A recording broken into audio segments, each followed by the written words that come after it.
Hello again guys, welcome back to the channel. This is Comic Kid here again, and today we have another run versus run segment for you guys. Now I know the last time I did one of these I mentioned that I wanted to focus more on some more complete runs and not runs that had just started and whatnot, but I do feel as though Jonathan Hickman is far enough into his X-Men run that we kind of got a feel for where it's going and how it's going to compare to other X-Men runs that have come in the past. And so today we will be looking specifically at Brian Michael Bendis' run against Jonathan Hickman's. Now for starters, these runs did not come back to back with each other. After Bendis left the X-Men, it did have a few other writers and a few different reboots and whatnot. Matthew Rosenberg was the last one to come before Jonathan Hickman, and then before him Cullen Bunn was on Uncanny X-Men. And the X-Men have always kind of had a long, complicated history, and there's usually several ongoing titles running at the same time, and so it can be a little confusing for newer readers. But we will be skipping over the stuff that Cullen Bunn and Matthew Rosenberg did. Not that it's bad, it's just that they didn't write nearly as much as Bendis did and as Hickman is going to. And so while I did enjoy them, I do hate to say that they aren't so important to X-Men history, at least in my opinion. They are good and I do recommend checking them out, but they didn't have nearly as big an impact as Bendis did and Hickman is going to. Now for some brief background, Bendis picked up the X-Men books right after Avengers vs. X-Men concluded, and basically before that story there was X-Men Schism, which kind of divided the X-Men into two separate groups. And then you had AVX, which kind of furthered their divide. And so when Bendis picks up, the X-Men are kind of all over the place. With Uncanny X-Men, at least Bendis' Uncanny X-Men, it had a heavy focus on Cyclops, and he's actually kind of the new Magneto in this case. He actually teams up with Magneto and is working with a lot of other darker X-Men characters like Emma Frost and Magic. And basically he's building an army for a mutant revolution, as he calls it. Now, a lot of people weren't fans of the direction that Bendis took Cyclops in particular. Personally, I did think it was interesting, but I wasn't the biggest fan of it as well. Cyclops is the kind of character that I love to hate, and for as much as he views himself as the good guy, he's certainly an imperfect and flawed character, and I thought Bendis played on that really well. But seeing him in such a different manner that he has been portrayed in the past, I don't know that I always agreed with where Bendis took Scott in this case. The other major thing Bendis did was he introduced the all-new X-Men, or I guess reintroduced the original 5 X-Men.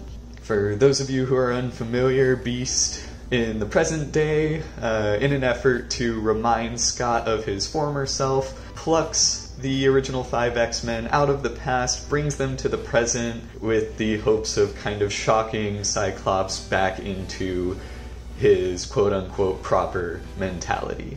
Now, I actually happen to really like this idea at first, and I thought it was a great series at the start, but my complaint about it is kind of the same complaint that a lot of people had, and then it's that the original 5 X-Men definitely overstayed their welcome. Now, they kept coming up with ways to keep them there, and it's not like the series was bad, but at some point you just kind of got tired of seeing them. Even after Bendis left X-Men, they were still hanging out within the main present-day Marvel Universe. And in my opinion, it was just a little unnecessary. But that's more Marvel than Bendis, obviously, because you kind of get the sense that he actually wanted to send them back, but Marvel was the one that wanted to keep them there. With that in mind, at the time Bendis was writing, Marvel had all these weird shakeups with the X-Men. They were fighting with Fox, 20th Century Fox Studios over the rights, and so you can tell there was kind of an obvious effort in the comics to kind of push them out of the main Marvel Universe. And they've always kind of been in their own separate corner, but around this time you really get the sense that Marvel just did not want to utilize the X-Men characters. Especially after Bendis left, there's this massive push for the Inhumans, and you really get the sense that Marvel wanted to replace the X-Men with the Inhumans. But fortunately, at the moment, they're all back. The Inhumans have kind of gone by the wayside, and the X-Men are kind of one of the major staples in Marvel Comics once again. Now, as far as the actual storyline goes, they're actually pretty decent, in my opinion. Like I said, with All New X-Men, it starts off really strong, and after like the first 2 or 3 arcs or so, you get the sense that they're kind of supposed to go home. Uncanny X-Men, for me, had like really high points and then really low points, just kind of depending on the arc. I do think it ended really well in the Volume 6, which is the last one Bendis did. It's kind of a finale arc. Each issue kind of focuses on some of the most important plot points in Bendis' run, and he brings those characters or that individual story to kind of a nice conclusion. And I really liked how it didn't just end in the last issue. He actually took the time to end his run, and I thought it was a pretty good send-off for him, whether you were a fan of what he did or not. It was at least one of the stronger endings to a run, in my opinion. Bendis also worked with a bunch of different artists throughout his run, and he did kind of oversee the other X titles at the time. Basically, like with Hickman now, he was in charge of X-Men, and so the other writers kind of had to work within what he was doing with the characters as well. There were several other X-Men series at the time, but All New X-Men and Uncanny X-Men are really the main ones, at least until Bendis leaves. And then Bendis himself did introduce several new characters to the team. One of the most popular is Gold Balls. And if you read like Miles Morales or anything Bendis did after X-Men, he kind of brought Gold Balls into the fold there, and he was definitely one of the most popular characters that Bendis created during this time as well. And I do think it's really hard to dislike a character like Gold Balls, and he's just absolutely hilarious and lovable and just a great character. Love Gold Balls. Now, as far as the actual like storyline itself goes, Bendis continues to bring in a bunch of themes of like racism that the X-Men are commonly associated with, and I guess the big theme that he kind of tries to explore is that there's no one or right way to solve a singular problem. Even though both versions of the X-Men are fighting for the same team and working towards the same goals, they're going about it in different ways, and you can say, oh, this one's better or worse and stuff like that. And so it is a bit more of a typical X-Men story. A lot of what he did has kind of been explored in the past, especially throughout the Chris Claremont run, but it is nice to see a bit more of a modern update on it. Now, Bendis did also include some major events throughout his run, like with Battle of the Atom, and they crossed over with Guardians every so often, which Bendis was also writing.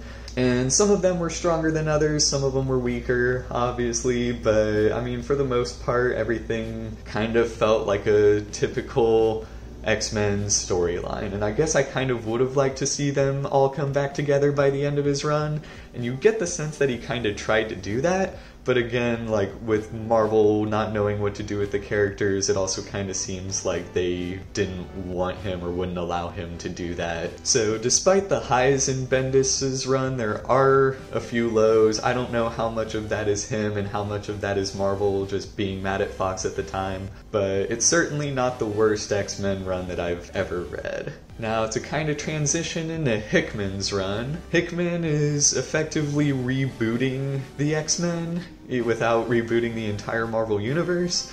And it's not a reboot by any means, it is still a continuation, but he is taking them in more of an all-new direction.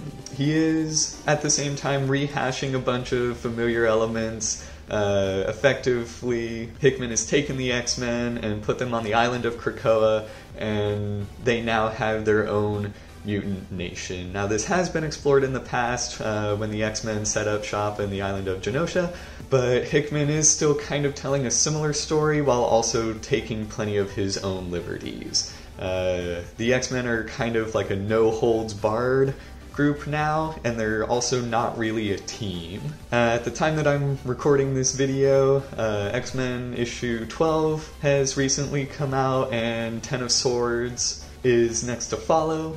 And so you really get like the sense of where the story is going, but it's all like you've never quite seen an X-Men story quite like this. The main X-Men book itself actually doesn't really focus on much of a team, as much as Marvel advertised that it was like Scott Summers and family plus Wolverine. It's really not. Scott is still a big part of the book, but I wouldn't call him the main focus at all. Sometimes you have entire issues that are dedicated to villains or like just some X character that you've never really heard of.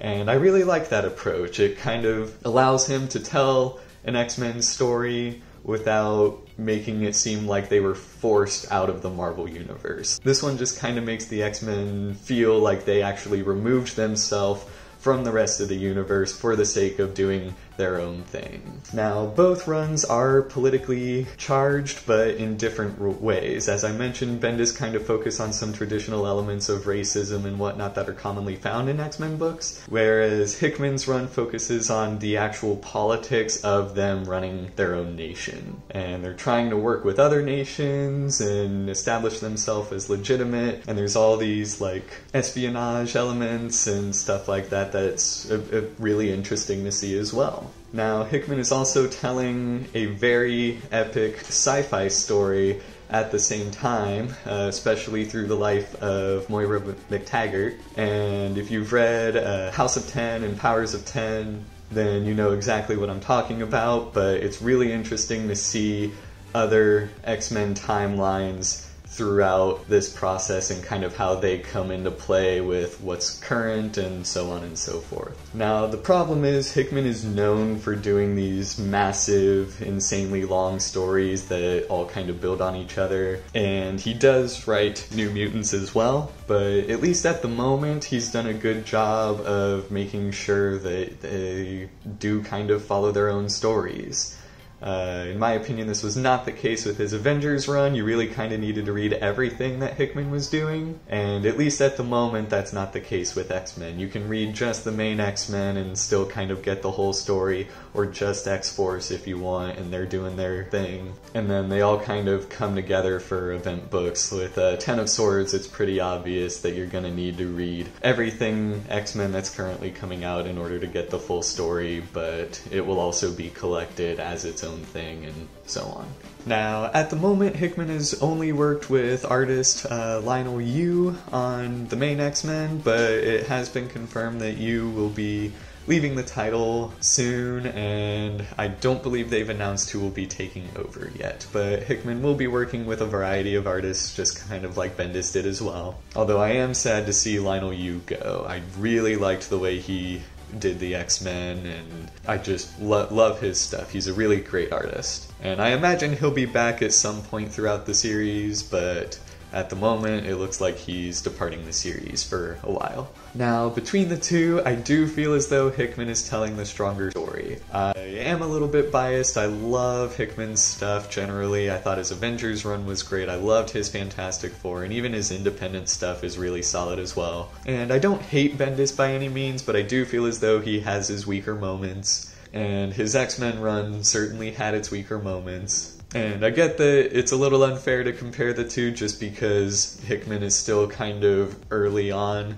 in his X-Men run, but it's easily one of the strongest X-Men stories you can absolutely jump on in this. That said, you're still going to have a ton of questions. You just kind of got to accept that about the X-Men and just kind of go with the flow. But for the kind of story Hickman is telling, it's really unique, really solid, and not even so much an X-Men story. It's just a great sci-fi story that happens to feature the X-Men characters. With that in mind, a lot of the other X-Men books that are part of what Hickman's kind of spearheading here are a bit weaker. X-Force is arguably the most popular one, and also like the other one that people really like. And that's not to say that books like Marauders and Excalibur are bad or poorly written. they just don't have quite the same impact as the main one, New Mutants and X-Force do. So overall, I would highly encourage you guys to jump in with Jonathan Hickman's run. It's pretty easy to get caught up. He's not too terribly far into it, and rumor has it that he's going to be on the series for at least 2 years. Typically, he'll be on a title for much longer than that, but we don't know for sure, at least at the moment, when his run will be ending. But there's really no denying that Hickman is just completely revamping and overhauling the X-Men in their entirety. But let me know what you guys think about the two down in the comments section below. Feel free to click like and subscribe. That's about everything we have for y'all today, and I might update this video once Hickman is actually done with his run, just to kind of see how the two actually compare. But I can't say enough good things about Hickman's run at the moment, and so if you're a fan of the X-Men, I definitely recommend you check it out. But thank you guys so much for watching. Feel free to click like and subscribe, and I will see you all again next week.